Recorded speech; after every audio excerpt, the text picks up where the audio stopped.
tried my best to reach, but I couldn't make it. I was very clear yesterday morning in Saudi Arabia that I won't be able to make 3 o'clock, so that's why I requested my office to reschedule it for today. So I'm sorry for the inconvenience.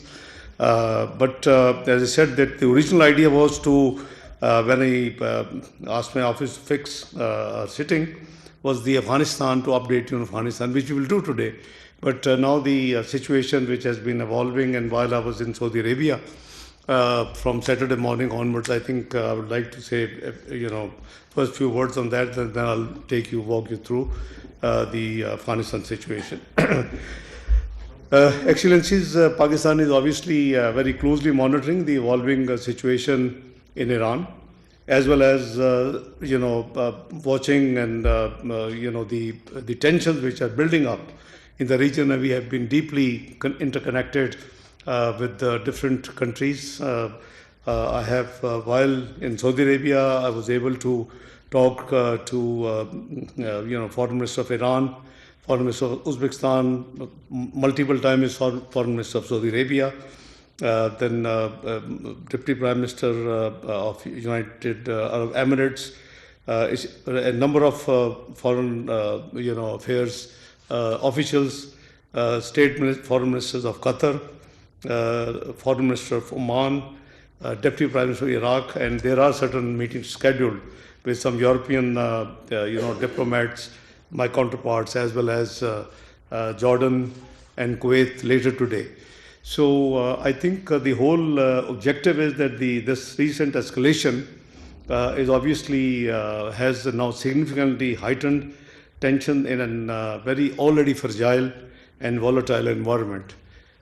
We are doing our full diplomatic efforts and requesting all parties to de-escalate and to refrain from this process, which, according to our information, just not too old, just about a week ago, Prime Minister had official visit to Austria, and we had discussion with the IAEA officials there, and the feedback was very positive.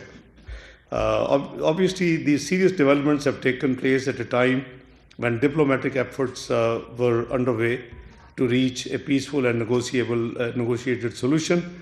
But what triggered all of a sudden this action, and which has now engulfed almost all countries. As late as this morning, we understand that Saudi Arabia has also now, in self-defense, responded to Iran. Though there is no reported casualties, Pakistan, as soon as I landed yesterday, we had a meeting. Prime Minister chaired the meeting. The civil military leadership was there, and there was an official statement, in this regard, issued by Prime Minister's office. I'm sure you would have seen that statement as well. We are concerned over a violation of the norms and international law and the age-old tradition that the heads of state and the government should have been seen targeting now. You see, post-World War II, we all know that these institutions were created to create some international, law and order, and that's why there was a UN Charter. There are certain conventions which we all are supposed to follow, but things are on ground moving very differently, which obviously is worrisome because we believe that the international law must prevail and the convention must be respected. In all these engagements, we had consistently urged that the door to dialogue and diplomacy must not be closed.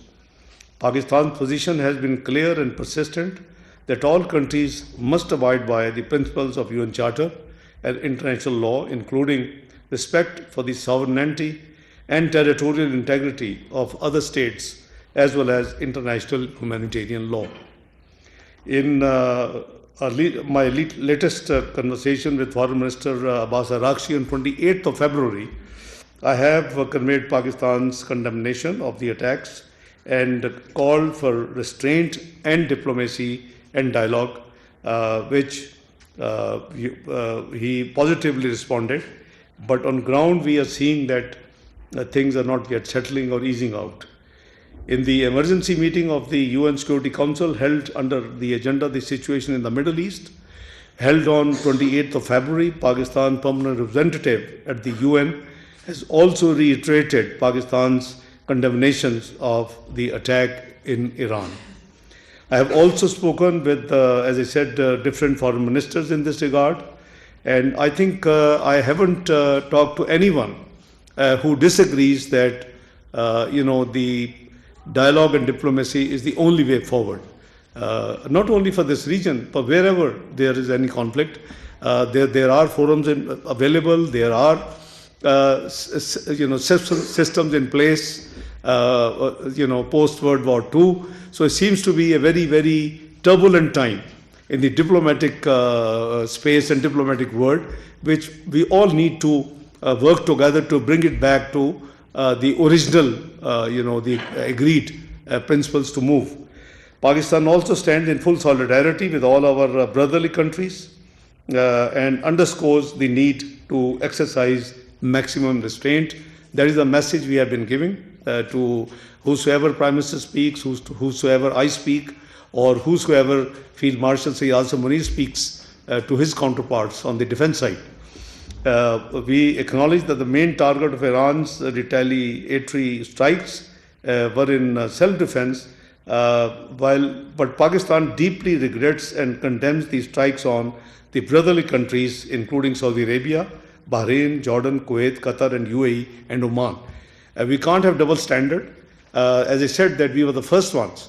I was in Saudi Arabia, and the moment I got this news, my office, I talked to them, and they issued more of a statement condemning it. But within no time, we then found a number of attacks, obviously in self-defense, but that compounded and complicated the situation on the ground. So anyway, they were a sovereign state, and it was their decision. They say that we have not attacked those countries, we have attacked the American base there or their installation there. But there is still no justification because of the panic. See what's the turmoil in the entire region.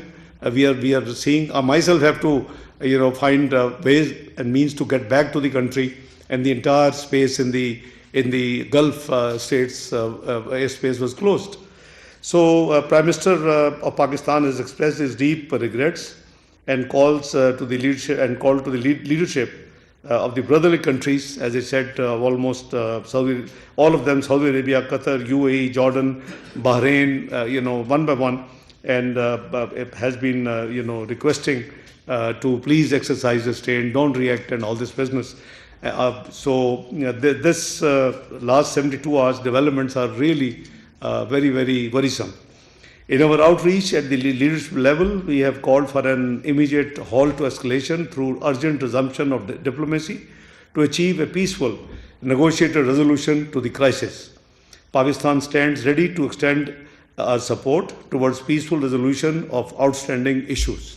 Incidentally, this, if you recall, this is the second round. The last round was in June last year.